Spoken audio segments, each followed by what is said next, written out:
উদ্যোগত যি নৈশ ক্ৰিকেট টুৰ্ণামেণ্টৰ আয়োজন কৰিছে আপুনি মুখ্য অতিথি হিচাপে উপস্থিত থাকি কেনে অনুভৱ আপোনাৰ এই মুহূৰ্তত? মই ইয়াতে আহি পেলাই অভিভূত হৈছোঁ যে এনেকুৱা এটা ধুনীয়া অঞ্চলত আমাৰ ধুনীয়া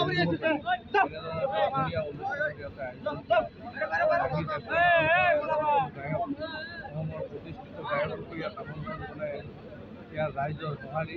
আৰু আমাৰ যুৱকসকলৰ কৰ্মদক্ষতা দেখি আগন্তুক দিনত তেওঁলোকে যাতে আৰু ভালকৈ এনেধৰণৰ অনুষ্ঠান আয়োজন কৰিব পাৰে তাৰ কাৰণে আমি তেওঁলোকৰ লগত সহযোগ কৰিম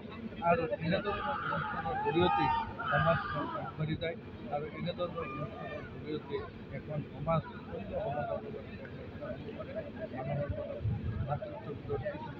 মানুহৰ মিলা প্ৰীতি আহে গতিকে যিসকলে আজিৰ এই খেল আয়োজন কৰিছে তেওঁলোকক আন্তৰিক ধন্যবাদ। এটা কথা একাংশ যুৱ প্ৰজন্ম বৰ্তমানে বিভিন্ন অপৰাধজনিত কাৰ্যৰ সৈতে জড়িত আছে, যেনেকৈ ড্ৰাগছ মদ বা বিভিন্ন কাৰ্যৰ সৈতে জড়িত আছে। আজিৰ এই নৈশ ক্ৰিকেট টুৰ্ণামেণ্টৰ পবিত্ৰ স্থলীৰ পৰা আপুনি সেই যুৱকসকলক কি আহ্বান জনাব? সেই যুৱকসকলক মই অনুৰোধ জনাম যে তোমালোকো আহা। আমাৰ ইয়াত থকা যিসকল যুৱক তেওঁলোকে এনেধৰণৰ খেল আয়োজন কৰি সমাজখনক আগবঢ়াই মানুহৰ মাজত এণ্টাৰটেইনমেণ্ট কেনেকৈ আনিব পাৰি সেই চেষ্টাটো ইয়াৰ দ্বাৰা শিক্ষিত লোকসকল অনুপ্ৰাণিত সমাজৰ বিভিন্ন শ্ৰেণীৰ অনুপ্ৰাণিত হ'ব আৰু সমাজখন আগুৱাই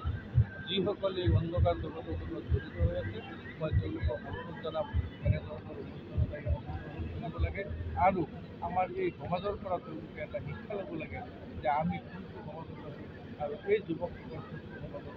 আছে তাৰ লগত তাল যদি মিলাব পাৰে যদি ফেৰ মাৰিব পাৰে তেতিয়াহ'লে সেইসকলেও এনেধৰণৰ অনুষ্ঠানৰ লগত জড়িত হ'ব আৰু আমাৰ সমাজখন ধন্যবাদ।